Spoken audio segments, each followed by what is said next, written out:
Welcome to the big number. I am Tom Haberstroh, and as always, we do this every week on Wednesdays here at Yahoo Sports with your man, my man, Dan Devine. Dan, what's going on? Tom, I am excited. I'm energized. I'm pumped up. I feel like there's kind of like a buzz in the air. Do you feel it? Do you feel the buzz, Tom Haberstroh? Oh, I feel the buzz here in Buzz City. Let's do this big number. This week's big Ooh. number is 58.4%. That is Kon Knueppel's field goal percentage on layups when he has Brandon Miller and LaMelo Ball on the floor. Did I say layups, Dan? Because what I meant was three-pointers. Kon Knueppel is shooting 58% on threes with LaMelo Ball and Brandon Miller on the floor this season. That's ridiculous. It's a layup, a literal layup for Kon Knueppel when he's getting passes from LaMelo Ball, Brandon Miller, or just when he has both of those guys on the floor. His three-point field goal percentage, Dan, goes from 51% with Melo on, 53% with Brandon Miller on when they're both on the floor. When he's got those backcourt guys on the floor, that shoots up to 58.4%. It is beyond gobsmack how good he is this season as a rookie, but more when we look at the lens through when he's got those guys on the floor, defenses just don't know what to do. And this is the hottest team in the NBA. They're selling out the arena again. I went to the game on Saturday. The Blazers were in town, and people were driving in, Dan, from all over the state, and even like South Carolina. They're driving in from hours away to catch the Spirit because the Charlotte Hornets are the best team pretty much over the last 2+ months. Since January 1st, they have the best net rating in the NBA, even better than the Celtics, the Spurs, the Thunder. They have the number 1 offense over that time. They have the number 6 defense over that time, just behind the Boston Celtics. And on Wednesday night, we get the Hornets versus the Celtics. So I know you're up there in Brooklyn, Dan, but are you feeling the buzz? Can you hear the buzz in Charlotte from all the way up there? It's a little hard to get it through just the people screaming from the street in Brooklyn that I'm used to. That's sort of my general avenue vibe. But it's inarguable that it's getting pretty loud with the Hornets. Like, you can, for a little bit there, for a couple of weeks, it was like, oh, kind of cute story. They're catching a rhythm, or, they've got, the shots are going down. So we'll see what happens when it levels out. But once that gets to 15, 20, 30 games, and they've won 2/3 of their games going back to Christmas, right? Like, it's no longer cute. This is a 500 team that has been significantly better than that for almost half the season now.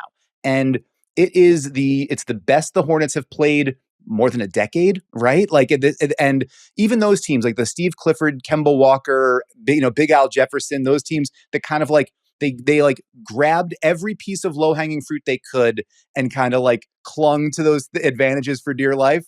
This feels a little bit more like, no, we're going to create advantages all over the court. And Kon Knueppel has been at the center of that, right? You're pointing to the way he shoots with those guys on the floor with him, with LaMelo Ball, with Brandon Miller on.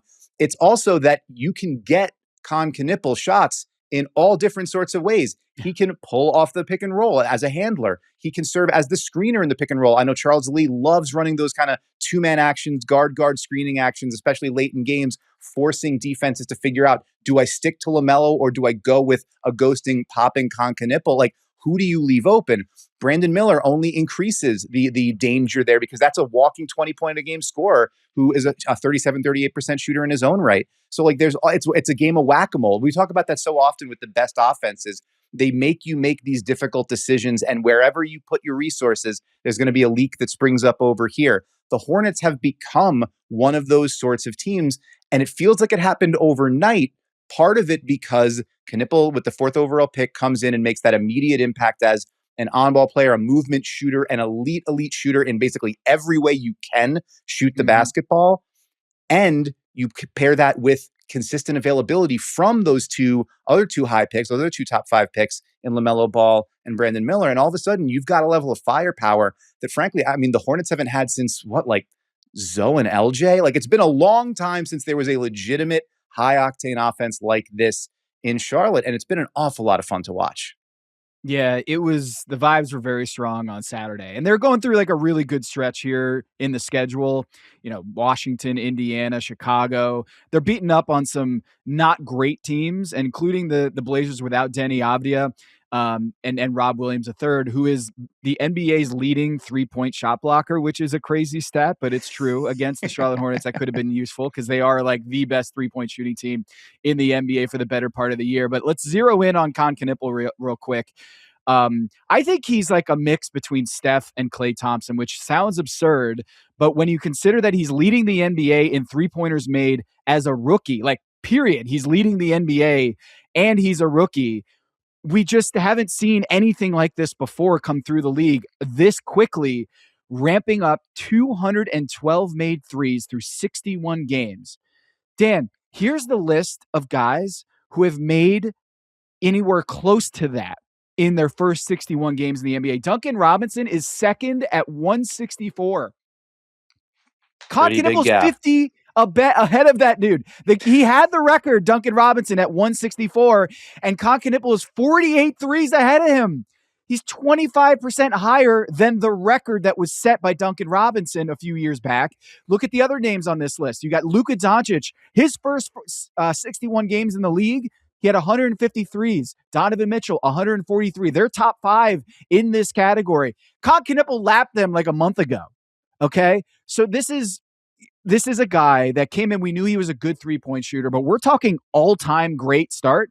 And just a note, Stephen Curry in his first 61 games had 110 3-pointers made, which means that Kon Knueppel has 100 more threes than Stephen Curry did in his first 61 games as an NBA player. So this is, Dan, one of those things that I feel like it hasn't been since maybe Wemby, his rookie season, Steph when he was like peak Steph, LeBron in 2013, where it's just like the stats that you rattle off for this guy, Kon Knueppel, they don't seem real. Like we thought that we'd seen the best with Steph Curry and we'll never see another Steph Curry again because he just revolutionized the sport. But here you got this dude who wasn't even the number 1 overall pick, not even the top 3 pick, who's coming in here and burying threes like they're layups. Again, 58% on threes since he's played with LaMelo Ball and Brandon Miller. And it's not like a small sample size, right?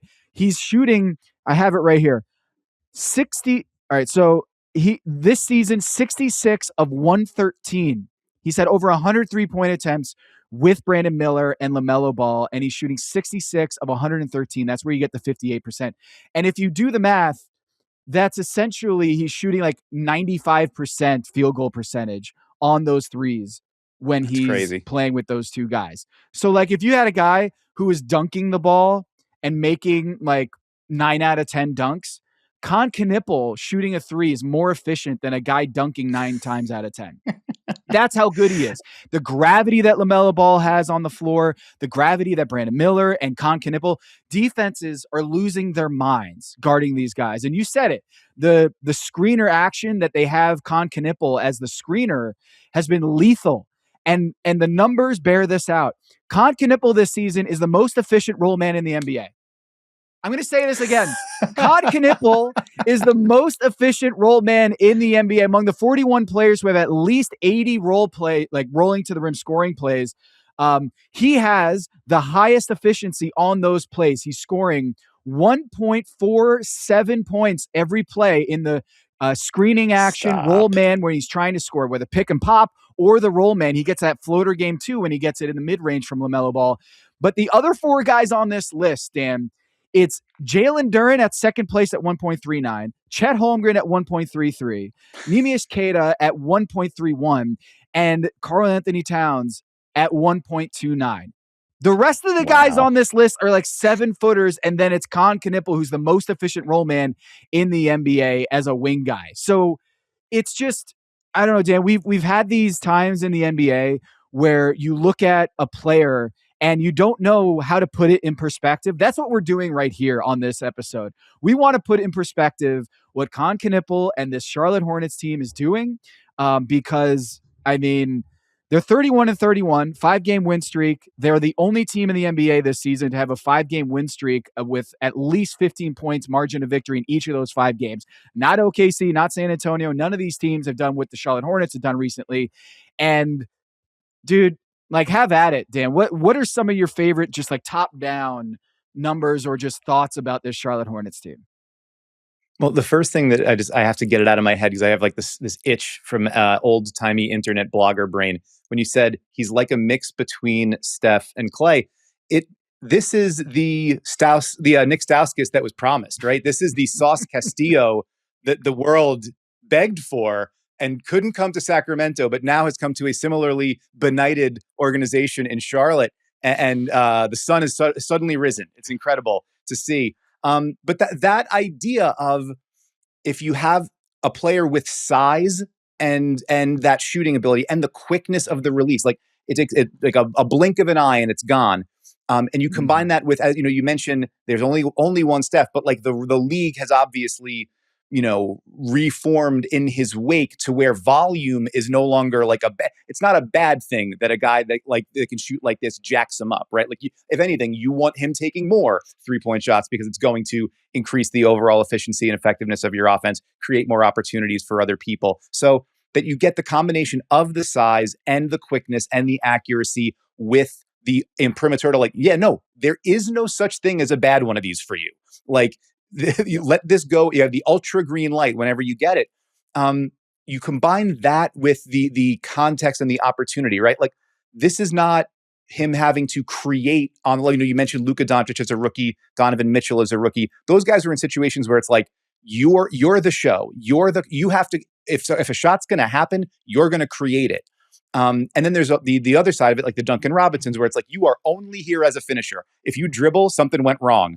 And he's in kind of the middle of that, right? Where he's averaging 19 points a game and he's possessing the ball on total like 2.2 minutes per game. His time per touch is super low for somebody that's scoring at that volume.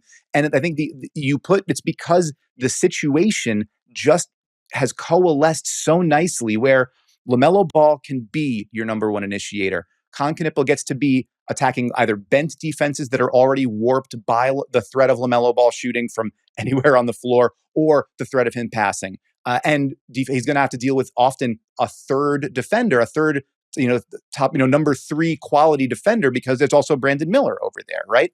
You combine that with and we'll talk about it a little bit later when we get into the little numbers, the adjustment that of introducing a guy like Moussa Diabate into the starting lineup where now you've got like a constant, like perpetual motion machine screener, dive man, somebody that's going to suck in the defense on those hard rolls. The space it opens up. It becomes yawning. There's so much opportunity for him to continue to move around the floor, get himself into advantageous positions, and knowing that LaMelo Ball, one of the, real visionary passers in the NBA, is going to find you.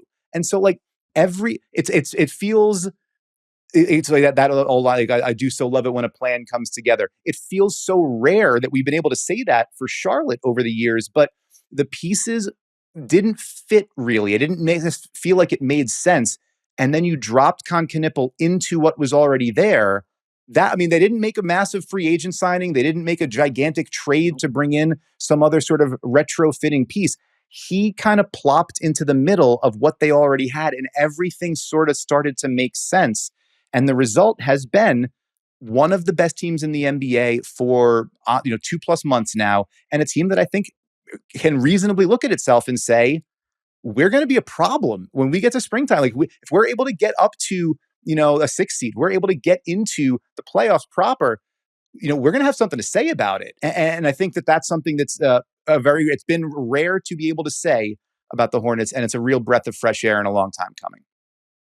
It's wild. I mean, you look at their point differential, Dan, like when you're talking about they're going to make some noise and they're coming in here with a 31-31 record. Now they do have the tiebreaker over the Hawks because they've beaten the Hawks, I think 3 out of the 4 times. They have an outside shot at getting as high as like the 5th seed. They're 4.5 games back of the Toronto Raptors. They have a pretty tough schedule. I think top 10 in strength of schedule going forward. They just destroyed the 5 teams in their path over the last 5 games. I think on average, like beat beat everybody by 22 points or something like that. That's what you want to see from a team that's contending for a title. But this team is 31-31. It's very rare to get a team this good with just a 500 record. But their net rating on the season is top 10, plus 3.5. It's better than the Golden State Warriors, Phoenix Suns, the Lakers, the Clippers, the Miami Heat, the Toronto Raptors. And so you have to grade them not as a 500 team, but a team that is performing at a level that is that of, their Pythagorean record, which is basically what is your record should be given how much you outscore your opponents. They're 37-25 by their Pythagorean win-loss record, 12 games above 500. They basically are the Lakers, but in reverse, right? The Lakers have that record, but they're negative point differential. The Charlotte Hornets have a 500 record, but a net differential. They've been blasting teams all season long. And I don't want to belittle what they've done over the last 5 games against these cake schedules. They've destroyed the Oklahoma City Thunder. They've beaten the Spurs. They've beaten the Hawks. They've beaten the Nuggets, and a lot of them by double digits. So you can't even point to this as just them taking advantage of a downtrodden Eastern Conference. This is them beating up on everybody. So if I'm Boston, who, by the way, has not faced the Charlotte Hornets until tonight, Wednesday night, they will be facing the Charlotte Hornets for the first time this season of 3 tilts against them. I do think that all these Eastern Conference teams at the top want to have nothing to do with this team in the first round. Yes, they are still in the play-in. They're the 9th seed. They got to get out of the play-in in order to make the playoff field. But in a 7-game series, I just don't want to have anything to do with the Charlotte Hornets team that, like we pointed out, great defense over the last 2 months of the season. So another thing on Kon Knueppel, you mentioned it, that he's not just this guy like Klay Thompson who's getting a lot of these off the catch, right? You want to take a guess who has the best 3-point field goal percentage on pull-up threes off the dribble among the players? I think there's 40 players with at least 100 pull-up threes in the NBA. That's right. It's Kon Knueppel shooting 47% off the dribble. Yeah. Hey, who among us could have seen that coming? Dan, I feel like the more that he does this, he's only going to get better. And LaMelo and Brandon Miller and Musa Diabate and Miles Bridges, they're all going to benefit from that gravity, that not just off the ball, but off the dribble. When he gets downhill and the driving and the 2-foot jumping or landing 2 feet and using 2 feet like Jalen Brunson does, he despises jumping off of 1 foot because he's so fundamentally sound in there like Jalen Brunson. I just feel like, as Michael Jordan, once owner of the Charlotte Hornets, said, the ceiling is the roof, Dan. The ceiling is the roof on Kon Knueppel. Dan, we've got 3 little numbers about the Charlotte Hornets. We've got a lot of stuff here to talk about the hottest team in the NBA. Facing the Boston Celtics on Wednesday night. We'll talk about the Boston Celtics later in the show regarding Jayson Tatum and a potentially imminent return from the Achilles tear. Got more on that coming up. But first, we'll get to your 3 little numbers after the break. All right. Dan, we've got a couple more things here on the Charlotte Hornets. Kon Knueppel, just a reminder, is shooting 58% on threes with LaMelo Ball and Brandon Miller on the floor this season on over 100 attempts. That's not just like a tiny sample. It's absurd what they're doing. A lot of people are wondering how and why. How is this happening? And Dan, you've got 3 little numbers here to explain what we're seeing, not just with Kon Knueppel, but others on the Charlotte Hornets. What's your first little number here? Yeah, first little number this week is 826. That is how many minutes LaMelo Ball and Brandon Miller have played together this season. In those minutes, the Hornets are plus 287. That's a net rating of 13.7 points per 100 possessions, with an offense that has scored nearly 130 per 100, which would blow away the best offenses in NBA history. Obviously, Kon Knueppel is a big part of that, but they've also been exceptionally good even in the minutes where Ball and Miller play without Kon Knueppel as well.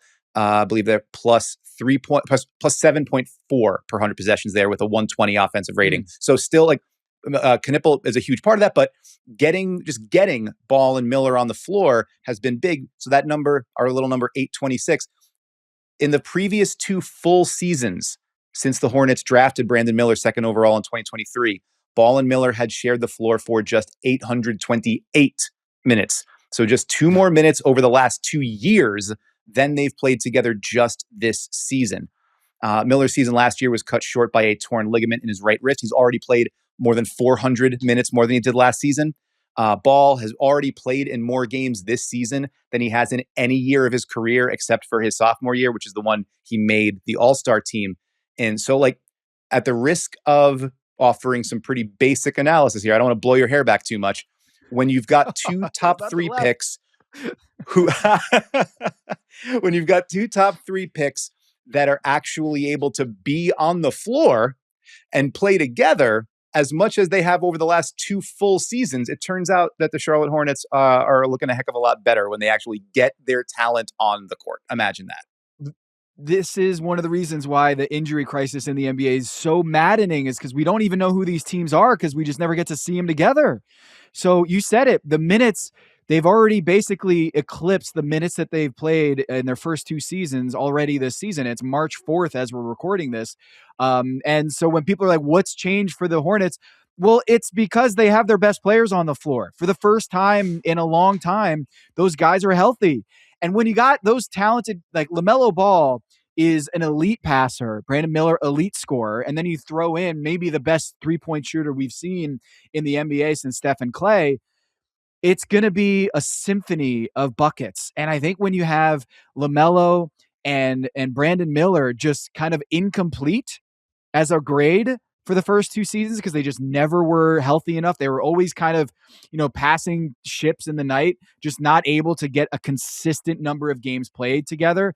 I think their total number of games, if you want to look at it this way too, the total number of games that they had played together in the first 2 seasons together was 39. Played 39 games together in uniform over 2 seasons. So 39 games out of 164. That's how many games that they had together. Wild. And now they've already had 40 plus in this season. So that's the biggest thing, right? Yes, Kon Knueppel has been awesome, but just getting these 2 guys a little older into the league, yes, that helps too. Just getting a little bit more seasoning in the league.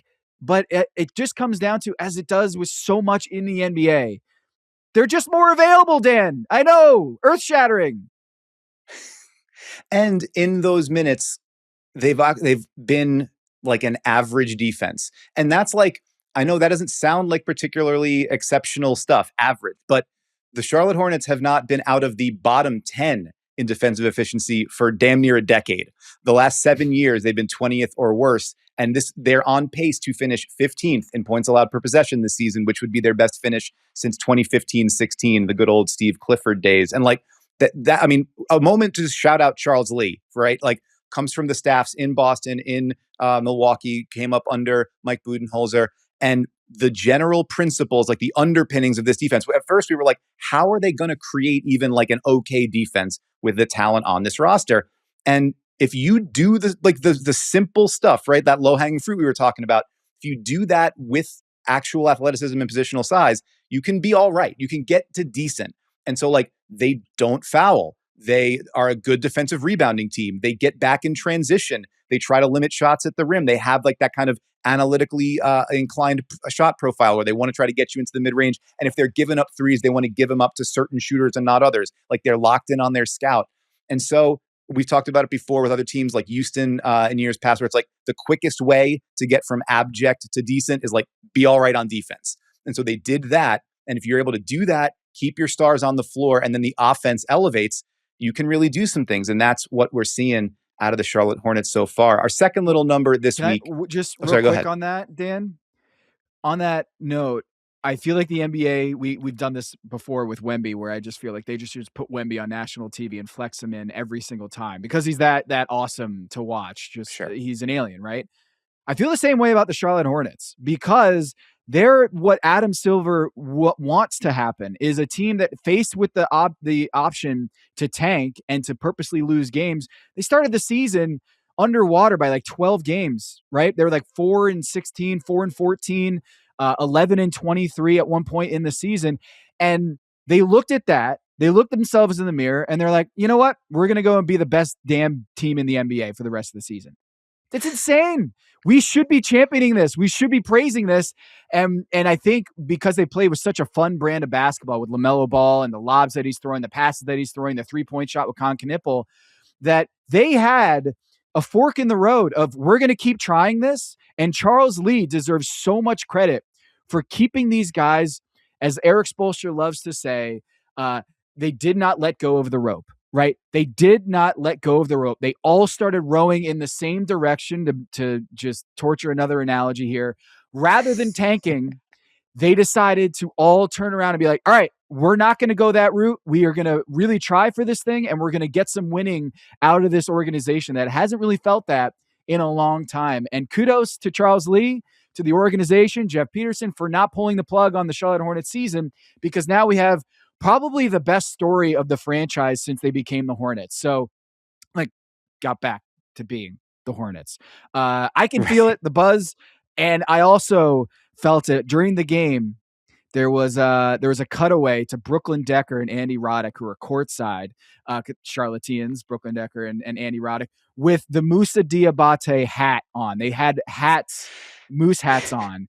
And I feel like you might have something to say about Moussa Diabate, because I felt like the whole city is saying his name. Sounds like a boo, but it's actually Moose. And I love this guy. What a gem they found in this guy. Tell me about Moussa Diabate. Yeah, our second little number this week is 679. That is the Charlotte Hornets winning percentage when Moussa Diabate is in the starting lineup this season. He has made 28 starts. The Hornets are 19-9 in them. In those starts, he is averaging 9 points, 9.8 rebounds, 2.3 assists, and 1.6 stocks, steals and blocks combined, in 29.4 minutes per game. He's shooting 68% from the floor, and he is just an absolute whirling dervish to watch. This dude never stops moving. It's screen, it's dive, it's relocate. When he's on defense, he's all over the place. He's switching out onto the perimeter. He's flying in on the glass. He has become one of the best offensive rebounders in the entire NBA, rebounding 16.7% of his teammates' misses, which is the second highest offensive rebounding rate in the league among qualifying players, behind only Donovan Clingan of the Portland Trailblazers. Guys like Mitchell Robinson, Steven Adams, they have not played enough minutes to qualify, but they would be up there too. But Moussa Diabate is averaging like 29 minutes a game as a starter, so that's why he's up there. Elite efficiency as a roll man in the pick and roll, running the floor in transition, which makes him a perfect fit stylistically for this team that wants to get out and run with all their athletes in transition. They generate more second chances, turn the ball over less, create more turnovers, and get out in transition more with him on the floor. And this is a guy who was a pretty lightly regarded second-round pick of the Clippers in 2022. He barely played 250 minutes in his first 2 seasons as a pro. And now he feels absolutely essential to the identity that this team has built. Like, as you said, these guys become fan favorites. They become like totems for their teams. He has developed into that. I mean, the fact that when they go toe-to-toe with the Pistons, it's him right in the mug of Jalen Duren and things get spicy. You don't want to see anybody throw any punches, but like that he's not backing down at all from the big bad bullies on the block. Like, all of this stuff matters. And he has gone from, I think everybody was making jokes. Why did the Hornets trade away like their whole center rotation to the Suns? What happened to all those guys? Turns out they had maybe the best guy in the whole bunch sitting on their bench, and nobody outside of Charlotte knew it. Oh man, I loved when they were freeing up the spot for Moussa Diabate, because he's one of those like low usage, high energy guys. And by the way, like the best rebounding percentage as a team, the Charlotte Hornets, since January 1. When all this stuff is going on, we can talk about the threes and the transition game and LaMelo Ball and his passing, but Moussa Diabate is the reason why they're number 1 in rebounding rate over that time. And that doesn't get enough headlines, is that they're just a team that gobbles up rebounds. And he's a big reason why. He's a great cutter, pick and roll guy. And as you said, like when you're going toe to toe, nose to nose with Jalen Duren, and this dates back to his high school days, Moussa Diabate and Jalen Duren, they had beef going back to high school. And people don't realize this also about Diabate. He was the 11th ranked high school player coming out, and one of the top prospects for a big man in the world, coming out of high school. And so for him to fall to a second round pick and bouncing around the league a little bit, the Charlotte Hornets have definitely found a gem here with Moussa Diabate, and a fan favorite for sure. it's a great story, and it's an unheralded story because he's not a guy that's gonna, fill up the scoring column, but he does all the dirty work for you, and he's an essential player for a winning team. So you're gonna hear a lot more about this dude if they make the playoffs, because he's just he is that guy that you need, that rim running roll man who is just so much energy around the basket and runs the floor really well. Like you said, that's going to be a huge asset for this team. And I love that you're giving him a shout out here.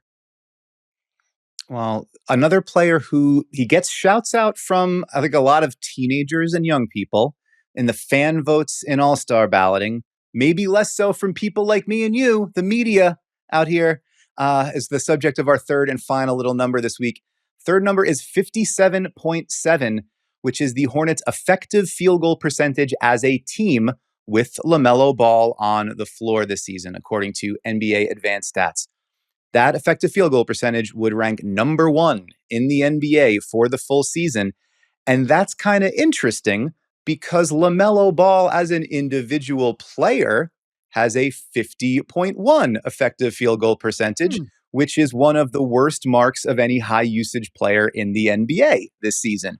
And so we've got this kind of contradiction, this inherent paradox where LaMelo Ball himself, he of the step to the side, one-footed three from 30 feet out, doesn't necessarily profile as an efficient player. But his team and his team's offense is extraordinarily efficient with him on the floor. And I think part of that is, we've talked about it before, effective field goal percentage it is a stat that it adjusts for the fact that threes are worth more than twos, right? And so who's really good at creating three-point shots?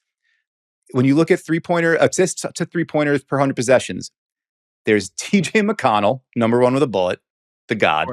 Number 2, Giannis Antetokounmpo, makes sense. Number 3 is LaMelo Ball.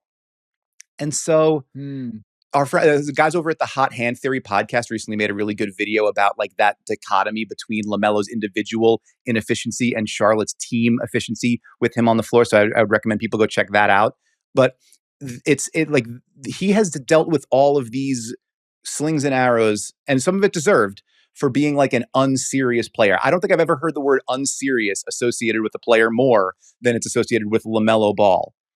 But then you look at his impact, all of our fanciest advanced numbers, the ones that are based on adjusted plus minus and regression analysis of these things, your estimated plus minus, your XRAPM, Darko daily plus minus, LeBron, Synergy SPI, whatever, all of these hoity-toity fancy things.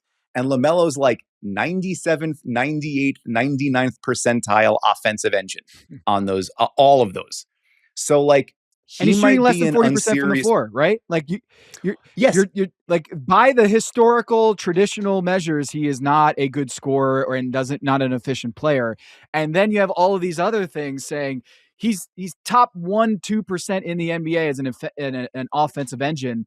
And it's just, this is why we have these kind of metrics, is be how do we explain this LaMelo Ball effect by a guy who's shooting 39% from the floor? Well, this is it right here. Absolutely. And there's the points created component of it. Yeah, he's up near the top of the league in terms of assists per 100 possessions and the points that are generated from those. It's the gravity you talked about also too. It's a funny thing. Yeah, those shots look like circus shots, but if he's going to take them all the time and if he can make them at a 36% clip from outside, you got to guard him out there. And if you got to guard him out there, he's also 6'7" with with incredible vision, and he's going to find your wide open guys all over the place. I know, 6'7", there we go. And so we wind up the proof comes out in, and it's very funny because I looked at this, I double checked this to make sure.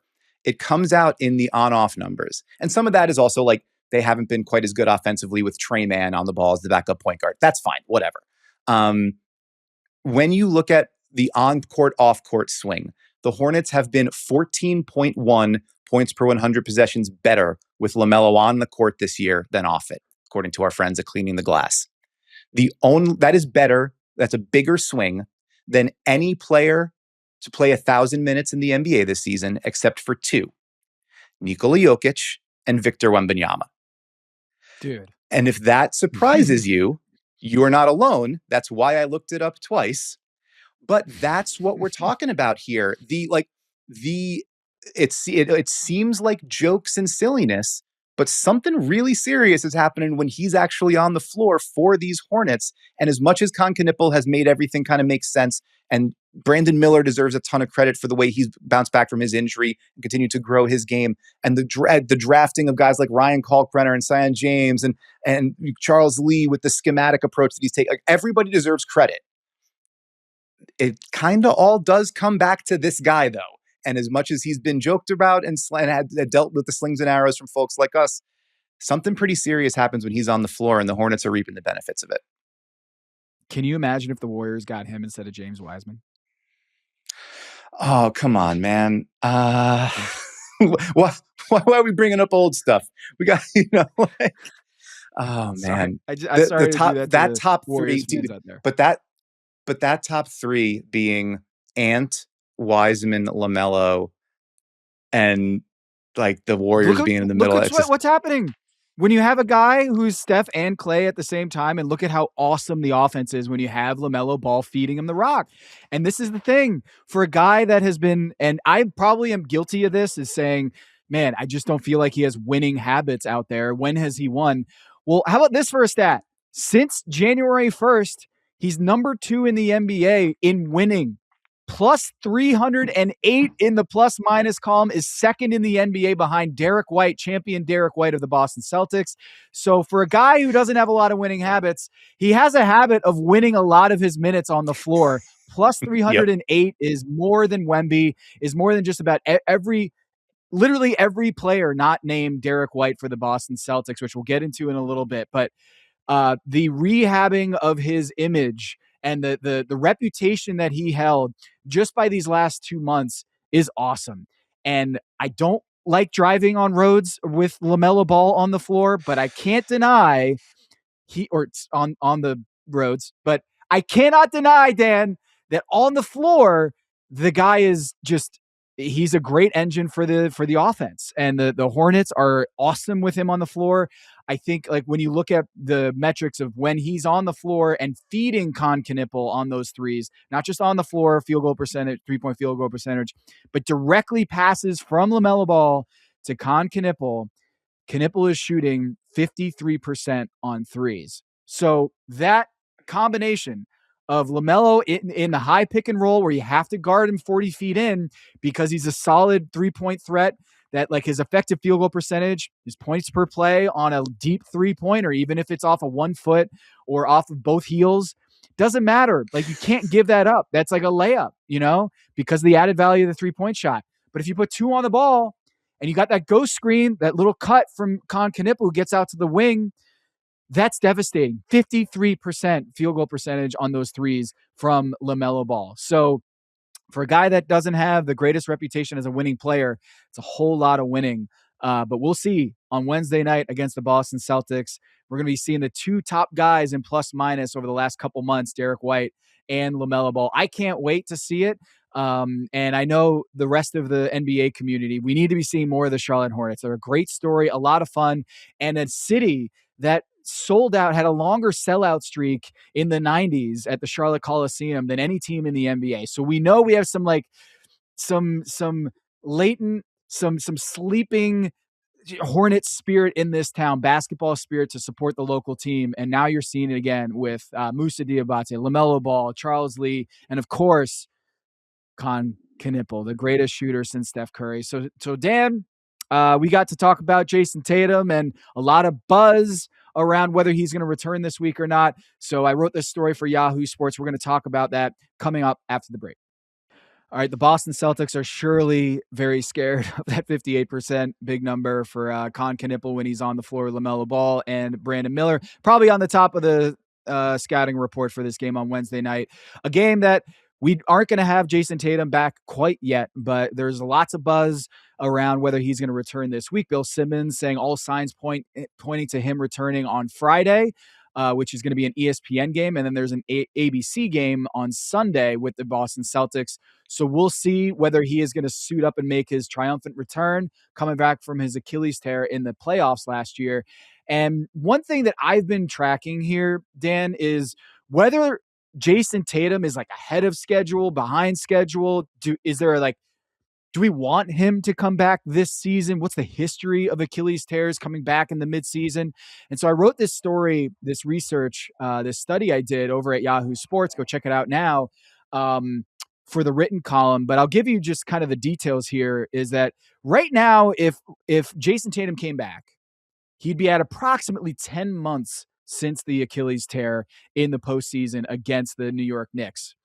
And his idol, Kobe Bryant, came back, if you remember, in 2013, I think it was, when he came back, it was a lightning quick return. Like, he came back, and if you remember the Facebook video, I don't know, this is probably our blogger brains might have already forgotten this, but I remembered this and I had to write about it, is like the Lakers put out this 2-minute video of a very dramatic rendering of a jersey fluttering in the wind. And it starts off as there's sunshine, and then suddenly a storm comes through, and there's rain, there's sleet, there's lightning, there's thunder, and like a rip happens on like halfway through the jersey, symbolizing that he tore his Achilles. And then suddenly a beam of light breaks through, and Kobe Bryant's jersey is fluttering in the wind, and suddenly it's whole again. And then it says like, Kobe Bryant, the legend continues. He's back, coming up December 8th against the Sacramento Kings. And I remember seeing that and being like, this is awesome. I just hope he's healthy when he comes back, and that they're not rushing it back, that it's not this Hollywood thing that they're just trying to market Kobe Bryant's return. And sure enough, 9 days later, he left with a pretty bad knee injury, and his season was over, and he was never the same after that as a player. So, damn, 10 months since he came back, 8 months for Kobe Bryant when he came back then. And the note that I want people to remember is that Kevin Durant, the greatest Achilles recovery story of all time, he came back in 18 months. He took the entire season off, and because of COVID, it got pushed back. And if I'm looking at whether I want the Kobe Bryant road back, the return that was quick, but ultimately ended in a lot of just breaking down over the last couple of years of his career. And then Kevin Durant, I know it's easy for me to say, Dan, but I want the Kevin Durant story rather than the Kobe Bryant return story, because I feel like that might be what's best for Jayson Tatum coming back mid-season. How do you see this situation playing out? Like, I know you're not a Celtics fan, but are you at all nervous about his return coming back if he does this in the next couple weeks? I don't know how you couldn't be at least a little bit nervous. I mean, obviously the Celtics and Tatum and their, player health team and, Tatum's doctors, they all have the information at hand that we don't, as far as what the relative strength of his calf and his ankle and his heel and every other, the ligaments and everything, like what the general health looks like. And if it's more leaning into the red or leaning into the green, you'd have to imagine that everybody would throw their bodies in front of it if it was at all a concern, right? That said, you're coming back in like the heat of a playoff race where the Celtics have, I mean, it's been a remarkable season for Boston to get to the second seed in the East without Tatum, to be, by point differential, one of the 2 or 3 best teams in the NBA for a large chunk of the season without Tatum. Jaylen Brown with the sort of fringe MVP case that people keep making, and Derek White can, even in a down shooting season, continuing to be one of the highest impact two-way players in the NBA. Like, there's a brilliant stories abound in Boston, and Tatum coming back to add another weapon for a potential title run and what everybody expected would be a gap year. Like, that would be as good a story as any of them, right? I think you would be like, I was there when I was covering Knicks Celtics game 4 when Tatum went down. My assignment very quickly changed from the Knicks are, on the verge of someplace no one thought they could be, to the Celtics are on the verge of the unimaginable. And I was there. I was like in the pressers. I was asking Jaylen Brown and Derek White, like, were you able to talk to him? Have you, like, and seeing the 1,000-yard stares on those guys' faces, like knowing what was going to come for them and for the team, and for them to have overcome that and get to where they are now is, again, one of the best stories in the NBA this season. And I would imagine that anybody who was there, who saw that, who watched it all happen, has to have at least a little bit of concern about the potential for re-injury. But I also know every report along the way is like, He's stepped up bit by bit by bit, and it's a 5-on-5 scrimmage, and he's a full go, and he's feeling strong. He's looking good. He's the one who gets to call the ball on this, and you have to imagine, especially somebody like as competitive as Tatum is, as decorated as he's been, as much as he's achieved in his life, like he saw an opportunity to win an NBA championship snatched away from him and has had to go through this incredibly grueling process. If he sees an opportunity to come back for a team that really might have a shot and that he can provide, he doesn't have to walk in and be the number one superstar guy. He can figure out where to fit in alongside Brown and Peyton Pritchard and White and all the rest of these guys, and like fill in the blanks along the way and get them to where maybe they are the favorites to come out of the Eastern Conference. Like to have the opportunity to re-seize that rare chance at a championship. Like, I don't know how you'd pass up on that for a competitor like Jayson Tatum. But yes, the stakes in terms of the health of the lower limbs and what comes afterward, like the stakes are awfully high. You just hope everybody's making clear-eyed decisions in that process. Well, for sure. And it's different. It's not just that there's 10 months since the injury. It's that he doesn't have a training camp. He doesn't have a ramp up period that Kevin Durant got when he was coming with the Brooklyn Nets. He decided before the season started in 2019, 2020, he's like, I'm taking the year off. Like, I'm not rushing back to the middle of the season. That's before the pandemic hit. Like, he had no knowledge of that pandemic was about to hit. And then it made it easy for him. Like, rather than trying to rehab in the bubble in July with the Brooklyn Nets who went to the bubble, he just was like, yeah, easy call for me. I'm going to just rehab on my own and I'll be ready to come and dominate next season, which he did. He averaged 34 points in the postseason with the Nets. And he was sensational. Like, I don't think we talk about enough how Kevin Durant has recovered from an Achilles tear at age 30, and he's been basically one of the best scorers in the league through age 37. Unheard of for a guy snapping his Achilles with all the miles on his tires. And I just feel like the lesson should be keep the long-term view in mind, and that the Boston Celtics, like, if Jayson Tatum felt like I'm not 100% there, but maybe I'll get there in a couple months. But I don't know if the Celtics are going to be there in a couple months, because what if they're a second round out or a first round out? He won't have a chance to return this season. So I can understand why he's like, look, the clock is ticking here, and I want to play for this team and help this team in their championship quest, because maybe we can do this lightning in a bottle. But I also am seeing the data. And one of the things that jumped out to me when I did this study, Dan, is I looked at, with the help of Jeff Stotts over at InStreetClothes.com, there have been 30 Achilles tear recoveries that I have seen since 2005. And what's interesting is, in that decade of 2005 to like 2014, the average return to play, it was about 10 months. And so Jayson Tatum back then would have been right on the money if he comes back this week. But since then, you've seen guys take a lot longer, about 13 and a half months since the Achilles tear to come back, but 3 months later than what we used to see for these Achilles injury timetables. And so if you want to look at it through the lens of, hey, back then, 10 months is what you need. Like, 10-month recovery is just right on the money.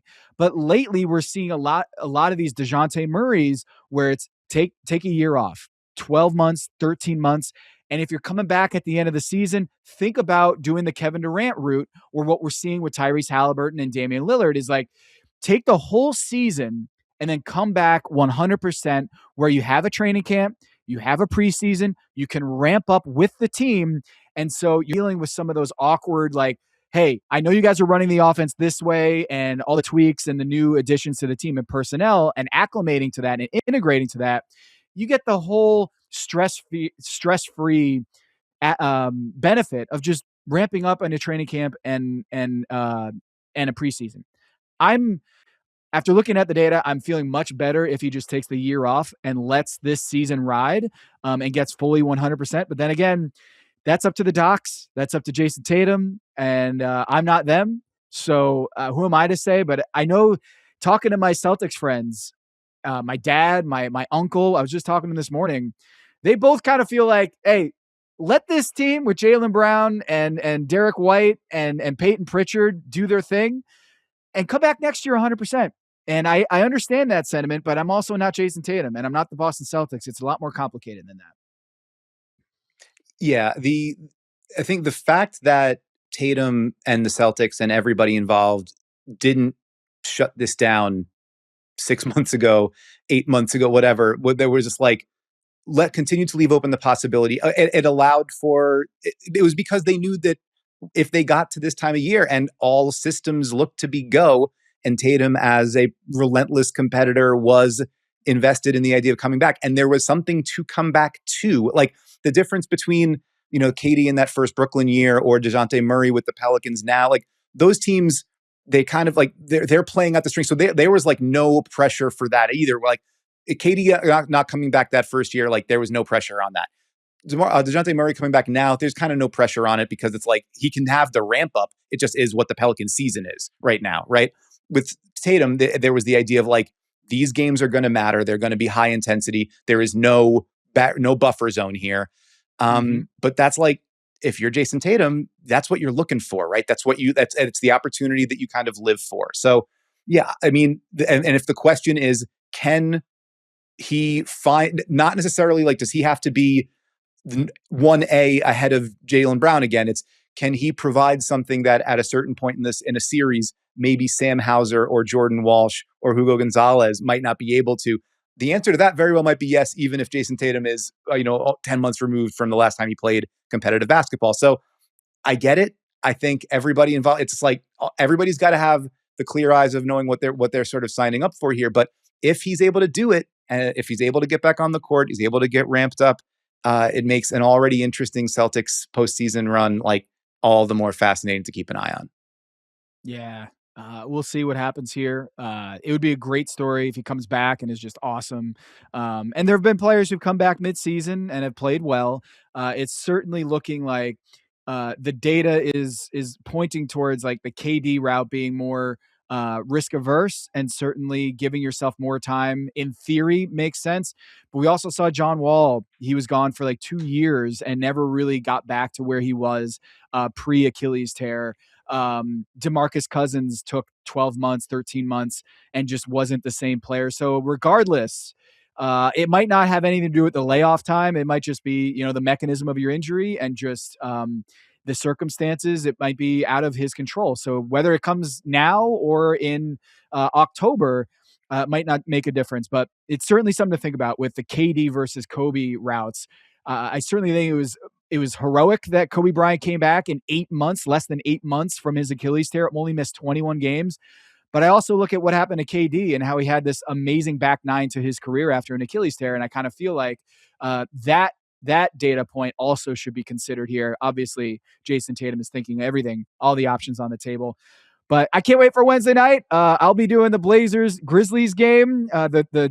The Memphis Grizzlies, very short-handed. We'll see if Denny Avdia is going to be playing in this one.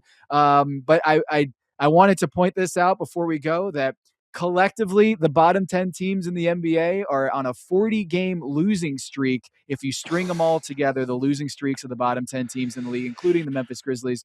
So, yeah, we'll see what happens on Wednesday night. Dan, big night in the NBA. I'm excited for it. Thanks for this Charlotte Hornets big number, along with this matchup with the Boston Celtics, a very Wednesday night themed episode here. I want to also give a shout out to Sarah and Brad, our producers, Emmy behind the scenes, and Ryan. Thank you so much for producing this show and all the great graphics and the highlights. Appreciate this, and go check out our Yahoo NBA YouTube channel, which you can find at Yahoo NBA for the Kevin O'Connor Show, the Dunker Spot, and also check out our Fast channel, Yahoo Sports Fast channel, where you can watch us on TV as well. So YouTube, TV, Apple Podcasts, Spotify, wherever you listen to your podcast, give us a 5-star review. Leave us a nice little comment. And as Bomani Jones says, if you do not give us a 5-star review, I am liable to call you a hater. Dan, thanks so much, buddy. We'll talk next week.